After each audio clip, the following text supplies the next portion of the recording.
Hello दोस्तों, welcome back again in latest in pharmacy. So friends, हम पढ़ने वाले हैं bio pharmaceutics and pharmacokinetics and इसका बहुत ज़्यादा इंपॉर्टेंट टॉपिक है आपके लिए, जिसको हम कंप्लीटली डिस्कस करेंगे, जो कि आपका है unit 5 non linear pharmacokinetics. And इस लेक्चर में इसका कंप्लीट यूनिट का सॉल्यूशन आपको मिलने वाला है बहुत अच्छे से एंड बहुत ही ईजी वे में, क्योंकि आपको पता है लेटेस्ट इन फार्मेसी आपके लिए हर एक पॉइंट बनाता है ईजी एंड मोस्ट ईजी।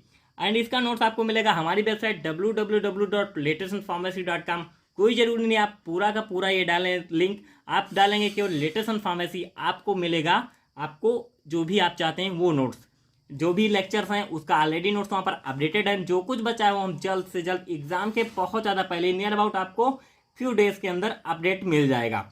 बात करते हैं नॉन लाइनियर फार्माकोकाइनेटिक्स की। इसमें जो भी introduction, factors causing non linearity, Michaelis Menten method of estimating parameters, so सब कुछ आपको इसी लेक्चर में मिलेगा एंड बहुत इजी में मिलेगा। थोड़ा मैथमेटिकल पोर्शन है, सो आपको टेंशन लेने की कोई जरूरत नहीं, क्योंकि लेटेस्ट इन फार्मेसी आपको ये इजी करके दिखाएगा एंड इजी करके समझाएगा भी। बात करते हैं नॉन लाइनियर फार्माकोकाइनेटिक्स की। अब यहाँ पर आपके लिए वर्ड पहले आपको देखना है फार्माकोकाइनेटिक्स, क्योंकि आपको पता है फार्माकोकाइनेटिक्स आपने बहुत अच्छे से पढ़ा हुआ है, absorption, distribution, metabolism, excretion. But यहाँ पर जो ये फार्माकोकाइनेटिक्स होता है वो दो तरह से वर्क करता है, मीन्स लाइनियर के अकॉर्डिंग एंड नॉन लाइनियर के अकॉर्डिंग। एंड ये डिपेंड होता है आपके ड्रग कंसंट्रेशन पर। मैं पहले डिफिनीशन नहीं डिस्कस कर रहा, क्योंकि अगर ये समझ गए आप कि ये लाइनियर क्या है, नॉन लाइनियर क्या है, तो सब कुछ आप बहुत अच्छे से समझ पाएंगे। बात करते हैं फार्माकोकाइनेटिक्स की आपके। जैसे फार्माकोकाइनेटिक्स में आपको पता है कि इसके 4 पॉइंट्स हैं। एब्जॉर्प्शन, जो आपका एडीएमई होता है, absorption, distribution and metabolism, excretion. तो ये जो 4 पॉइंट्स हैं आपके लिए, इसी के अकॉर्डिंग क्या होता है फार्माकोकाइनेटिक्स आपका वर्क करता है। मीन्स आपकी बॉडी, आपने कोई ड्रग या मेडिसिन लेते हैं, वो आपकी कहाँ जाती है, आपकी बॉडी में जाती है। आपने कोई ड्रग ली, इंटेक की, उसको वो आपकी कहाँ जाएगी, बॉडी में। अब ये जो आपकी बॉडी में ड्रग गई, उसका एब्जॉर्प्शन होगा, डिस्ट्रीब्यूशन होगा। बट एब्जॉर्प्शन एंड डिस्ट्रीब्यूशन होने के पहले वो उसका मेटाबॉलिज्म होना जरूरी है। मेटाबॉलाइज होगी तब भी एब्जॉर्ब होगी। एब्जॉर्ब होने के लिए जब वो डिस्ट्रीब्यूट होना होता है, तब क्या होता है, उसके लिए एंजाइम चाहिए होता है, कोई कैरियर चाहिए होता है, जिससे क्या होता है, वो क्या है, डिस्ट्रीब्यूट हो सके। कोई कैरियर होता है या कोई एंजाइम होता है या कोई सबस्ट्रेट होता है, जो कि क्या है, हर एक चीज़ के लिए स्पेसिफिक होता है। तो ये क्या होता है, यही जो इसी के अकॉर्डिंग आपकी फार्माकोकाइनेटिक्स वर्क करती है। एंड कैसे वर्क करती है, पहले आप इसके लिए एक ग्राफ प्लॉट कीजिए, यहाँ पर आप बहुत अच्छे से समझ में जाएंगे। यहाँ पर मैंने क्या किया, ग्राफ प्लॉट किया है। ये क्या होता है, ये आपका है टाइम एंड ये आता है आपका प्लाज्मा ड्रग कंसंट्रेशन, जो कि है पीडीसी। ये आपका है प्लाज्मा ड्रग कंसंट्रेशन। मीन्स जितना ज़्यादा जैसे जैसे आपका ये क्या है, ड्रग ले आपने डोज लिया तो कंसंट्रेशन आपकी गई। अब क्या होता है, आपके जो काइनेटिक्स के 4 पॉइंट्स आते हैं, एब्जॉर्प्शन, डिस्ट्रीब्यूशन, मेटाबॉलिज्म, एक्सक्रीशन। अगर आपने क्या है मेडिसिन की एक डोज ली, मान लीजिए आपने यहाँ पे लिया 200 mg, अब वो क्या हो गया, यहाँ तक गया, मीन्स वो आपकी बॉडी में टाइम के अकॉर्डिंग इतना हो, उसकी क्या है, एब्जॉर्ब हुआ, इतना ही डिस्ट्रीब्यूट हुआ, इतना ही मेटाबोलाइज है एंड ऐसे इसका एलिमिनेशन हुआ। बट अगर ये डोज आप बढ़ाते जा रहे हैं 200 से आपने 400 mg किया, फिर 600 mg किया, तो उसी के अकॉर्डिंग अगर एब्जॉर्प्शन, डिस्ट्रीब्यूशन, मेटाबॉलिज्म, एक्सक्रीशन जो ये अगर बढ़ रहा है, तो क्या होता है, ये आपके लिए एक ऐसी क्या होता है, एक ग्राफ प्रोवाइड कराएगा जो कि लाइनियर होगा। अब ये जो अगर ये लाइनियर जाता है तो ये कहलाएगा नॉन लाइनियर फार्माकोकाइनेटिक्स। मीन्स जैसे जैसे आप डोज बढ़ाते जा रहे हैं, आपकी जो फार्माको जो काइनेटिक्स जो फैक्टर्स हैं वो भी क्या है, जैसे आपने डोज बढ़ाया तो उसका एब्जॉर्प्शन बढ़ेगा, डिस्ट्रीब्यूशन भी ज़्यादा होगा, मेटाबॉलिज्म भी होगा एंड उसका एलिमिनेशन भी उसी के अकॉर्डिंग होगा, जैसे उसकी कंसंट्रेशन होगी। तो यही होता है आपकी pharmacokinetics. But in a condition आप क्या कर रहे हैं, डोज बढ़ाते गए, बट एक स्पेसिफिक डोज पर क्या होगा, ड्रग जो भी आपकी क्या कही, ऐसे यहाँ पर मैं कुछ टाइमिंग तक उसने क्या है लाइनियरिटी फॉलो की। बट एक समय पर ऐसा आया कि वो लाइनियरिटी ना होने के कारण वो क्या है, लाइनियर नॉन लाइनियर हो गए। मीन्स आप ड्रग बढ़ की जो कंसंट्रेशन है वो बढ़ाते जा रहे हैं, बट उसका कोई भी इफेक्ट नहीं हो रहा है, वो वहाँ पर एक स्पेसिफिक पॉइंट पर सेचुरेट हो गई है। तो वो क्या होता है, जो ये जो ग्राफ मिलता है आपको, ये होता है आपके लिए नॉन लाइनियर। यही आपकी कहलाती है नॉन लाइनियर फार्माकोकाइनेटिक्स। तो यहाँ पर आप डिफिनीशन सब थोड़ा देखिए।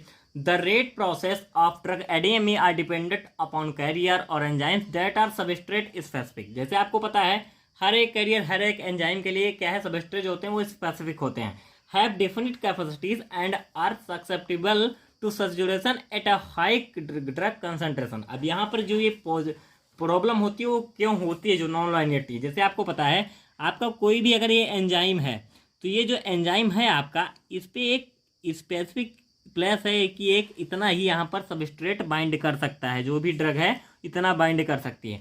अब वहाँ पर अगर कोई ऐसा हो गया, आप ड्रग ने 200 mg ली, उसने क्या है, इसकी कैपेसिटी है कि 200 mg ही यहाँ पर बाइंड कर सकती है। आपने ड्रग ले ली 600 mg, तो जो 200 mg है वो इतना बाइंड की, एंड वही क्या करेगी, जब तक ये 200 mg यहाँ पर एक्ट करेगी, वो अपना इफेक्ट देगी, तब तक आपका ग्राफ जाएगा लाइनियर।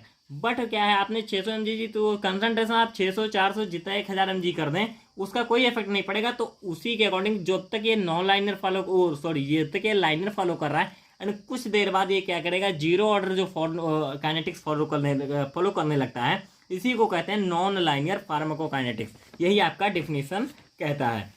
मीन्स आप कंसंट्रेशन कितनी भी बढ़ाते जाओ, उसका कुछ भी इफेक्ट नहीं पड़ने वाला। In such case an essentially first order kinetic transform into a mixture of first order zero order rates of pharmacokinetics. जो आपकी काइनेटिक्स जा रही थी फर्स्ट ऑर्डर में, जैसे जैसे आप ड्रग कंसंट्रेशन बढ़ाते जा रहे थे, आपका जो एडीएमई है वो भी बढ़ता जा रहा था। आप यहाँ पर देख सकते हैं एब्जॉर्प्शन, डिस्ट्रीब्यूशन, मेटाबॉलिज्म, एक्सक्रीशन आपका उसी के अकॉर्डिंग इंक्रीज होता जा रहा है, मिस डोज के अकॉर्डिंग। जैसे जैसे आप कंसंट्रेशन बढ़ाएंगे, डोज बढ़ाएंगे, तो वैसे वैसे उसका ग्राफ भी, मिस उसका एब्जॉर्प्शन, डिस्ट्रीब्यूशन, मेटाबॉलिज्म, एक्सक्रीशन भी बढ़ता जाएगा। अगर यही क्या होता है, लाइनियर ना हो के नॉन लाइनियर हो जाता है, मीन्स कैसे कितना भी आप कंसंट्रेशन बढ़ाते चले जाएं, उसका कोई भी इफेक्ट नहीं पड़ रहा है आपके फार्माकोकाइनेटिक्स पर, तो वो क्या करेगा, जीरो ऑर्डर काइनेटिक्स को फॉलो करने लगता है, एंड वो क्या कर लाता है आपका non linear pharmacokinetics. Parameters are change with the size of administered dose. अब पैरामीटर क्या होते हैं, ये साइट यहाँ पर आप कह रहे हैं साइज का, मीन्स एडमिनिस्टर्ड डोज का साइज क्या है, कैसे क्या है, तो उसी के अकॉर्डिंग ये चेंज होता रहता है। अब आपको पता है फार्माकोकाइनेटिक्स दो है, क्योंकि मैंने ऑलरेडी डिस्कस कर दी, लाइनियर, नॉन लाइनियर। लाइनियर आपकी होती है जो कि डोज आप बढ़ाते जाएंगे, मीन्स प्लस, और ये क्या होता है, प्लाज्मा कंसंट्रेशन उसका बढ़ता जाएगा, जितना जितना आप डोज बढ़ाएंगे उतना उतना उसका कंसंट्रेशन बढ़ेगा। अब यहाँ पर जो नॉन लाइनियर होता है, मिक्स्ड ऑर्डर काइनेटिक फॉलो करता है, ड्रग एडेमिक कैरियर से एंजाइम डिपेंडेंट होता है। मेरे ड्रग का एडेमिक, जैसे कि उस वहाँ पर कैरियर एंजाइम की क्या है, कितनी कैपेसिटी है, कितनी क्षमता है कि ड्रग को बाइंड करा सकती है, कि ड्रग को डिस्ट्रीब्यूट करा सकती है, उसी के अकॉर्डिंग क्या होता है, ये ग्राफ आपका प्लॉट होगा, एंड उसी के अकॉर्डिंग ये काइनेटिक्स को फॉलो करेगा। Non linear also known as mixed order non linear capacity limited and non linear कहते हैं, मिक्स्ड ऑर्डर भी कहते हैं, कैपेसिटी लिमिटेड काइनेटिक्स भी कहते हैं। अब आती है बात कि ये कैसे कैसे वर्क करता है, ये कैसे कैसे इसके फैक्टर्स इसको कॉज करते हैं, जो नॉन लाइनियरिटी होता है।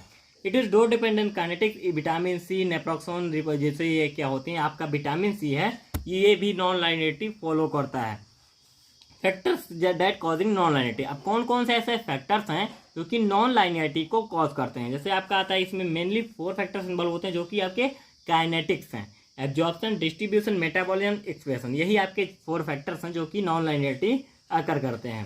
एब्जॉर्प्शन, अब एब्जॉर्प्शन कैसे अगर करता है, इसको समझिए। व्हेन एब्जॉर्प्शन सॉल्युबिलिटी और डिसोल्यूशन रेट लिमिटेड, मीन्स आपको पता है, हमने आपको बायोफार्मास्यूटिक्स में फर्स्ट यूनिट में एब्जॉर्प्शन जब पढ़ाया है, तो वहाँ डिसोल्यूशन सॉल्युबिलिटी बहुत अच्छे से समझाया है। तो अगर वो क्या है, लिमिटेड होगा, उसका जो डिसोल्यूशन या सॉल्युबिलिटी रेट है वो लिमिटेड हो गया, जैसे क्लोरथायराइड एंड ग्लिसरोफिलोबिन, तब अगर उसका आप ड्रग लेते जा रहे हैं, उसका सॉल्युबिलिटी मीन्स वो सॉल्युबल ही नहीं हो रही है, उसका डिसोल्यूशन ही नहीं हो रहा, तो कैसे फर्दर डिस्ट्रीब्यूट होगी, तो ये भी क्या है, कॉज कर सकता है। मीन्स हायर डोज एंड ये सेचुरेट हो गया सॉल्यूशन ऑन जी, आपकी गैस्ट्रोइंटेस्टाइनल में ही ये सेचुरेट हो गया। एब्जॉर्प्शन अटेंस कांस्टेंट, अब एब्जॉर्प्शन यहाँ पर कांस्टेंट हो जाएगा, आपकी बॉडी में कुछ एब्जॉर्प्शन नहीं होगा, जिससे क्या होगा, नॉन लाइनियर फार्माकोकाइनेटिक्स यहाँ पर अकर होगी। नेक्स्ट आता है when absorption involves carrier mediated transport. अब यहाँ पर क्या होगा, कैरियर के अकॉर्डिंग एब्जॉर्प्शन होना है, तो वहाँ पर क्या होगा, अगर आपने हायर डोज ले लिया एंड कैरियर का अमाउंट कम है, तो क्या करेगा, नॉन लाइनियरिटी काज करेगा, क्योंकि जितने ड्रग अमाउंट के लिए कैरियर अवेलेबल होगा उतना आपकी बॉडी में एब्जॉर्ब हो जाएगा, बट जितने के लिए नहीं अवेलेबल है उसका एब्जॉर्प्शन नहीं होगा। नेक्स्ट आता है when presystemic hepatic metabolism attains saturation, में जो हिपैटिक जो आपके लीवर में मेटाबॉलिज्म होता है वो ना ड्रग का, वो सेचुरेट हो गया, तब क्या करेगा, तब भी नॉन लाइनियर फार्माकोकाइनेटिक्स को फॉलो करेगा जो आपकी ड्रग होगी। जैसे एरिया अंडर कर्व जो आपका होता है वो बढ़ जाता है। तो ये क्या होता है, उसी के अकॉर्डिंग ये अपना अपना क्या है एब्जॉर्प्शन, जो भी एक कॉज है ये इफेक्ट करता है। नेक्स्ट आता है डिस्ट्रीब्यूशन। अब डिस्ट्रीब्यूशन कैसे इफेक्ट करता है, needs to bind with receptors of plasma protein for build distribution. अब यहाँ पर भी आपके लिए वही पॉइंट आएगा, सेचुरेशन मीन्स आपने कंसंट्रेशन कितना भी बढ़ा लिया बट आपके बॉडी में एक कुछ क्या है रिसेप्टर की जो अमाउंट होता है वो स्पेसिफिक होता है एंड कम ही मीन्स जितना चाहिए उतना होता है। बट वहाँ पर क्या होगा, जितना आपने ड्रग कितना भी बढ़ा लिया, आपका जैसे हेल्थ नहीं ठीक हो रहा, आप ड्रग का कंसंट्रेशन खाते जा रहे हैं, आप डोज लेते जा रहे हैं, अब वो जितना उसका रिसेप्टर जितना उसके लिए अवेलेबल होगा उतने से बाइंड किया, अगर उसके लिए रिसेप्टर नहीं बचा तो ड्रग आपकी बॉडी में रिसेप्टर से कैसे बाइंड करेगी, जब बाइंड नहीं करेगी तो डिस्ट्रीब्यूट भी नहीं होगी। जैसे नेप्रोक्सोन है तो क्या हुआ, saturate plasma protein non linear करेगी। Saturation of tissue binding site. अब कोई ड्रग अगर टिश्यू बाइंडिंग साइट टिश्यू पर बाइंड करना है, जैसे थायोपेंटन है, तो वहाँ पर लार्ज सा मल्टीपल डोज क्या करेंगे and saturation of tissue site, यहाँ पर सैचुरेशन हो जा रहा है। नॉन लाइनियर फार्माकोकाइनेटिक्स, बहुत ज़्यादा लार्ज डोज हो गया या मल्टीपल डोज ले लिया तो क्या करेगा, सैचुरेशन होगा। मेनली आपको बस ये समझना है, आपको ये भी पता है आप कंसंट्रेशन बढ़ाएंगे तो क्यों, अब जितना जितना आप जैसे किसी भी आपने चाय है, चाय में आपने चाय पत्ती डाल दी तो उसका एक स्पेसिफिक अमाउंट है कि आपको इतना ही लेना है। अब उसको बढ़ाते जा रहे हैं बढ़ाते जा रहे हैं, बिल्कुल जाहिर से बात है कि आपको अच्छी नहीं लगेगी। आप क्योंकि मीन्स हर एक चीज़ का एक स्पेसिफिक अमाउंट होता है कि आपको इतना, अगर इतना बना रहे हैं आप तो इतना डालना है। अब आपकी डिजीज कंडीशन क्या है उसके अकॉर्डिंग आप ड्रग लीजिए, बट ड्रग की कंसंट्रेशन आप बढ़ाते चले जाए तो कोई ज़रूरी नहीं है कि आपका ड्रग ट्रीट हो जाए, मीन्स आपका डिजीज ट्रीट हो जाए। Drug metabolism, for metabolism means ये क्या होता है, helpful contents like enzymes are required. अब यहाँ पर एंजाइम कैसे एंजाइम करेगा जो कि मेटाबॉलिज्म के लिए नॉन लाइनियरिटी कॉज कर सकता है। अब यहाँ पर मेटाबॉलिज्म के लिए एंजाइम की जरूरत होती है, बट आपने कंसंट्रेशन इतना ज़्यादा बढ़ा दिया कि उतना ड्रग को मेटाबोलाइज करने के लिए आपकी बॉडी में एंजाइम ही नहीं है, तो क्या हो जाएगा, capacity limited metabolism due to enzyme and enzyme क्या होता है, को फैक्टर सेचुरेशन। अब यहाँ पर कुछ वहाँ पर भी सेचुरेशन हो रहा है। फेनिटोइन आपका एग्जाम्पल हो जाता है, एंजाइम इंडक्शन में आता है, कार्बेमाजेपाइन होता है, altered hepatic blood flow, verapamil, metabolite inhibition में उसमें diazepam, all factors can cause non linearity. Means जो भी ये सारे फैक्टर्स हैं, हिपैटिक ब्लड फ्लो है, एंजाइम इंडक्शन हो जा रहा है, तो ये सब क्या करेंगे, नॉन लाइनियरिटी कॉज करेंगे। नेक्स्ट एंड लास्ट आपका आता है ड्रग एक्सक्रिएशन या ड्रग एलिमिनेशन। अब ये क्या होता है, two factors in renal excretion that can cause non लाइनियरिटी। इसमें भी टू फैक्टर्स इन्वॉल्व होते हैं। फर्स्ट आपका आता है एक्टिव ट्यूब्यूलर सिक्रिएशन, जैसे penicillin G, and active tubular reabsorption. अब एक्टिव ट्यूब्यूलर सिक्रिएशन मीन्स आपकी बॉडी में एक्सक्रिएशन बहुत ज़्यादा बढ़ गया, मीन्स डिक्रीज रीनल क्लियरेंस। तो यहाँ पर जो एक्टिव ट्यूब्यूलर जो सिक्रिएशन है तो वो क्या करेगा, अगर रीनल क्लियरेंस क्या है, सो यहाँ पर क्या हो रहा है, जो आपका एक्टिव ट्यूब्यूलर सिक्रिएशन है वहाँ पर क्या हो रहा है, जो आपका रीनल क्लियरेंस है वो डिक्रीज हो रहा है। अब रीनल क्लियरेंस अगर डिक्रीज हो गया और ट्यूब्यूलर सिक्रिएशन बढ़ता जा रहा है तो वो भी नॉन लाइनियरिटी कॉज करेगा। नेक्स्ट आता है एक्टिव ट्यूब्यूलर रीअब्जॉर्प्शन। अब यहाँ पर क्या हो रहा है, सैचुरेशन ऑफ रीनल क्लियरेंस। अब यहाँ पर रीनल क्लियरेंस क्या होगा, सैचुरेट हो गया या इंक्रीज हो गया रीनल क्लियरेंस, तो वो भी क्या करेगा, नॉन लाइनियरिटी को कॉज करेगा। एग्जांपल जैसे आपका विटामिन, तो वो वाटर सॉल्युबल है, बिल सो नॉन लाइनियरिटी, ये क्या है, नॉन लाइनियरिटी को शो करेगा। अब एडीएमई जो प्रोसेस है that can become saturated resulting in non linearity. अब यहाँ पर मेन पॉइंट आपका आता है कि ये सैचुरेट हो जाते हैं जिससे कि नॉन लाइनियरिटी होती है। तो कैसे कैसे कहाँ पर क्या सैचुरेशन होता है, एब्जॉर्प्शन में क्या होता है, लो सॉल्युबिलिटी और slow dissolution, less absorption at higher dose. अब यहाँ पर क्या होगा, जब ये होगा तो वहाँ पर एब्जॉर्प्शन कम होगा हायर डोज पर। नेक्स्ट आता है एब्जॉर्प्शन इज कैरियर मीडिएटेड। अगर एब्जॉर्प्शन कैरियर मीडिएटेड है तो less absorption at higher dose. यहाँ पर भी अगर आप डोज हाई कर रहे हैं तो लेस एब्जॉर्प्शन होगा। इफ्लक्स ट्रांसपोर्टर्स प्री सिस्टेमिक गटवाल से हिपैटिक मेटाबॉलिज्म, अब इंक्रीज डोज करेंगे तो यहाँ पर एब्जॉर्प्शन ज़्यादा हो रहा है। मीन्स अगर ये इफ्लक्स ट्रांसपोर्टर्स है, मीन्स उससे जो आपका ट्रांसपोर्टेशन है वो अगेन एंड अगेन इफ्लक्स हो जा रहा है, तो वहाँ पर क्या होगा, एब्जॉर्प्शन आपका बढ़ जाएगा। यहाँ पर भी नॉन लाइनियरिटी होगी, कोई जरूरी नहीं कि आपका ये डिक्रीज हो जा रहा है। मीन्स नॉन लाइनियरिटी का मतलब यह है कि ग्राफ आपका नीचे भी जा सकता है या अगर डोज बढ़ाए आपने वो ज़्यादा एब्जॉर्ब होगी तो ऊपर भी जा सकता है, मीन्स लाइनियर नहीं रहेगा। नेक्स्ट आता है डिस्ट्रीब्यूशन। डिस्ट्रीब्यूशन में क्या होगा, saturation of plasma protein binding site यहाँ पर कैसे होता है, higher free fractions at higher dose, mean जो फ्री फ्रैक्शंस होते हैं ड्रग के वो ज़्यादा हो जाए, हायर डोज पर वो ज़्यादा हो ही जाते हैं, आपको पता ही है। नेक्स्ट आता है saturation of tissue protein binding site, means क्या करेंगे, lower tissue concentration at higher dose, concentration जो है टिश्यू की कम है एंड जो आपका बाकी बॉडी में जो ड्रग की कंसंट्रेशन है वो ज़्यादा हो गया, तो क्या करेगा, वो सेचुरेशन कॉज करेगा tissue and protein binding site पर। इफ्लक्स ट्रांसपोर्टर्स, ये क्या होता है, decrease tissue concentration greater tissue concentration at greater dose, में टिश्यू कंसंट्रेशन भी ज़्यादा है एंड वो भी डोज भी ज़्यादा है, तो वर्क करेगा, जो कि क्योंकि अब यहाँ पर बढ़ रहा है तो जो फार्माकोकाइनेटिक्स है आपका एबव जाएगा, मीन ज़्यादा हो जाएगा, एब्जॉर्प्शन ज़्यादा हो जाएगा, जिससे टॉक्सिसिटी कॉज हो सकती है। मेटाबॉलिज्म क्या होता है, एंजाइम सेचुरेशन हो जा रहा है, डिक्रीज क्लियरेंस फ्रेंड्स थोड़ा लाइट इशू हो गया था। अब यहाँ पर मेटाबॉलिज्म जो होता है, एंजाइम सेचुरेशन हो गया, तो वहाँ पर जो क्या होता है, लोअर क्लियरेंस होगा and slower elimination at higher dose, mean जो डोज आप बढ़ाते जा रहे हैं लेकिन उसका एलिमिनेशन नहीं हो रहा है। एंजाइम इंडक्शन क्या करेगा, एंजाइम इंडक्शन लोअर कंसंट्रेशन और रिपीटेड डोजिंग, मीन्स कंसंट्रेशन क्या है, लोअर हो गया एंजाइम का और रिपीट डोज आपका रिपीटेड हो गया। एक्सक्रेशन क्या होता है, active tubular secretion elimination at higher dose, यहाँ पर lower clearance and slower elimination. Active tubular reabsorption में क्या होगा, इसी का अपोजिट वाइस होता है, मीन्स यहाँ पर लोअर क्लियरेंस स्लोअर एलिमिनेशन, तो higher clearance and higher elimination. Michaelis Menten equation, Michaelis Menten method of estimating parameters बहुत ज़्यादा इंपॉर्टेंट है आपके लिए। एंड मिकेल्स मेंशन इक्वेशन आपने बार बार पढ़ा है, बायोकेमिस्ट्री में भी पढ़ा है, यहाँ पर आप पढ़ेंगे अपने बायोफार्मास्यूटिक्स में। सो जो मिकेल्स एंड मेंशन जो मेथड है, ये क्या होता है, दो साइंटिस्ट ने दिया था, मिकेल्स एंड मेंशन है, तो उसी के अकॉर्डिंग क्या होता है, जो आपका ये नॉन लाइनियर फार्माकोकाइनेटिक्स है उसको ये क्या है, मैथमेटिकली क्या है एक्सप्लेन किया जाता है बहुत अच्छे से, ये आप इस फॉर्मूले से इसको समझ सकते हैं। तो मिकेल्स मेंशन जो इक्वेशन है, minus D C upon D T equal to V max into C and K M plus सी।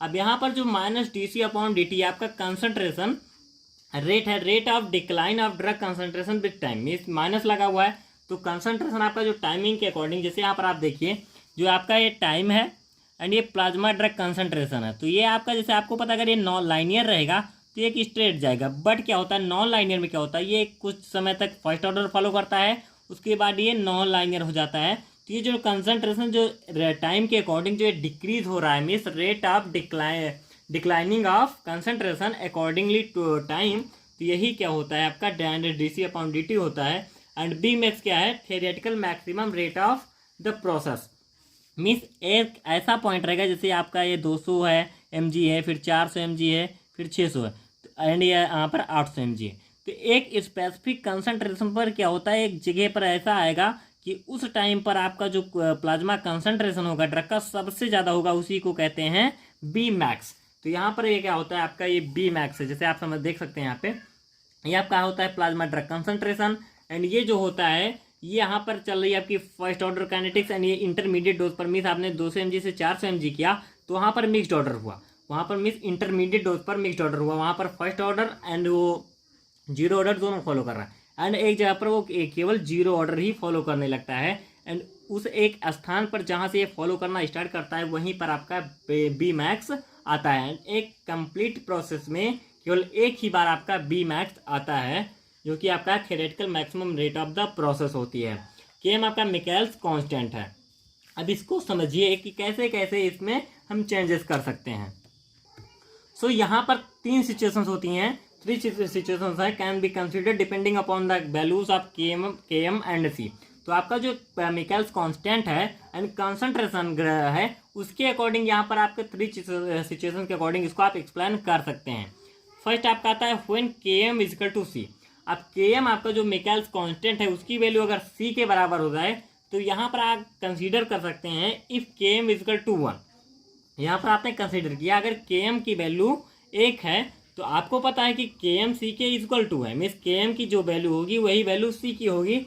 तो इसको अगर आप फार्मूले पर पुट करेंगे, जो आपका फार्मूला था मेन, ये जो आपका फार्मूला था D C minus D T, इस पर अगर आप पुट करेंगे तो यहाँ पर आप रखेंगे के एम की जगह 1 एंड प्लस सी की जगह भी 1, एंड जो फार्मूला आपका निकल के आएगा वो होगा minus D C upon D T equal to V max into 1/1 + 1, तो निकलेगा क्या, V minus D C upon D T equal to V max upon 2। अब ये जो कंडीशन है ये किसके अकॉर्डिंग है, व्हेन के एम इजकल टू सी। अब यहाँ पर आपका जो सी है वो भी के एम के इजकल टू है, मीन्स जो आपका मिकेल्स कांस्टेंट है वो ड्रग कंसंट्रेशन के बराबर है। तो वहाँ पर बी मैक्स का जो हाफ होगा वो को क्या है, जो रेट डिक्लाइनिंग जो प्रोसेस कंसंट्रेशन जो प्रोसेस होगी वो क्या है, बी मैक्स का हाफ होगा। नेक्स्ट आएगा व्हेन के एम बहुत ज़्यादा, मीन्स जो आपका के एम मिकेल्स कांस्टेंट है बहुत ज़्यादा से ज़्यादा, मीन्स बहुत ज़्यादा बड़ा है आपके कंसंट्रेशन से। तो यहाँ पर क्या होगा, K M plus C equal to K M, क्योंकि आपको पता है कि के एम की वैल्यू सी से बहुत ज़्यादा है। मीन्स जैसे आपका के एम की वैल्यू आपकी 500 है एंड जो आपकी सी की वैल्यू है वो 1 है। आपको पता है कि 500 रुपये में से अगर आप 1 रुपये निकाल देते तो उसका कोई विशेष इफेक्ट नहीं है। तो यहाँ पर जो के एम प्लस सी आपका था एक आपके जो मेन फार्मूले में, तो के एम प्लस सी की जगह हम क्या करेंगे, के एम वहाँ पर रख सकते हैं, क्योंकि यहाँ पर आपका सी की वैल्यू सी को नेगलेक्ट कर दिया जाएगा। तो यहाँ पर आप देखिए जो फार्मूला आपका निकल के आएगा, minus D C upon D T equal to V max into C upon K M. अब यहाँ पर के एम आपका ये भी क्या है, नेगलेक्ट कर दिया जाएगा एंड आपका जो फार्मूला मेन होगा B max upon K M. तो ये आपका क्या होगा, ये कंडीशन होगा के एम प्लस सी, अगर आपका जो के एम है वो क्या होगा, बहुत ज़्यादा हाई है सी से। नेक्स्ट आपका जो थर्ड है होता है, थोड़ा इसको समझ लीजिए। The given equation is identical to one that describes first order elimination of drug where V max oblique K M equal to K E.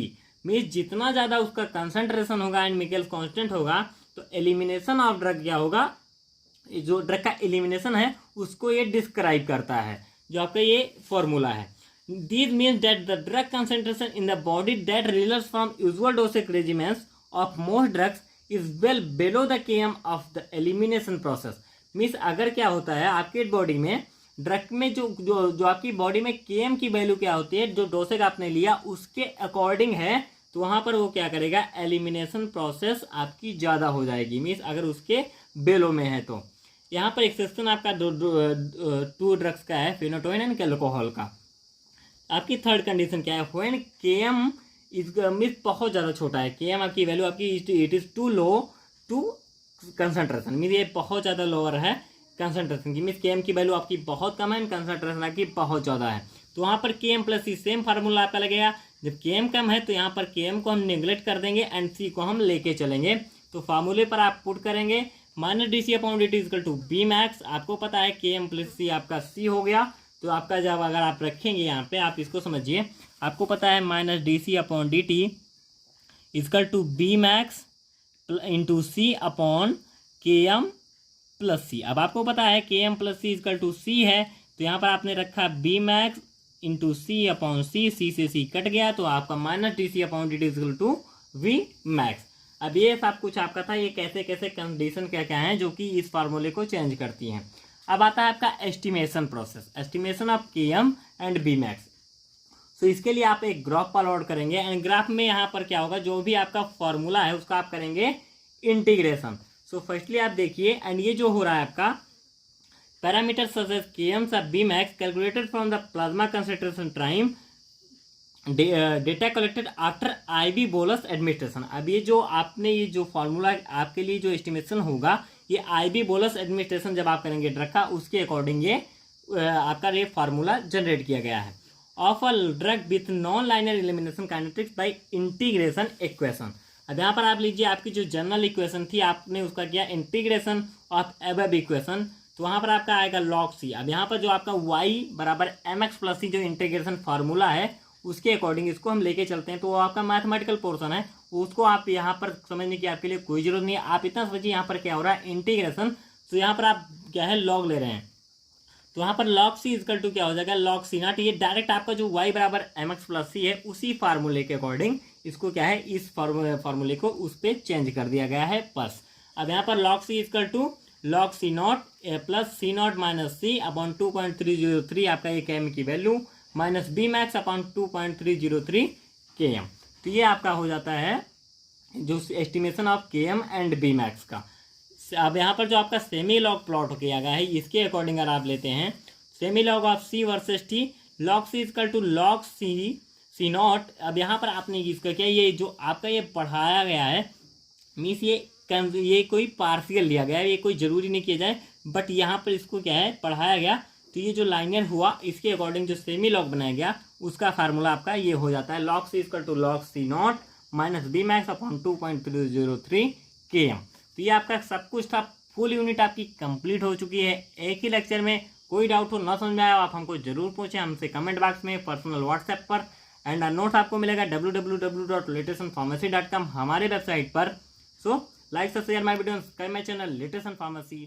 Thank you.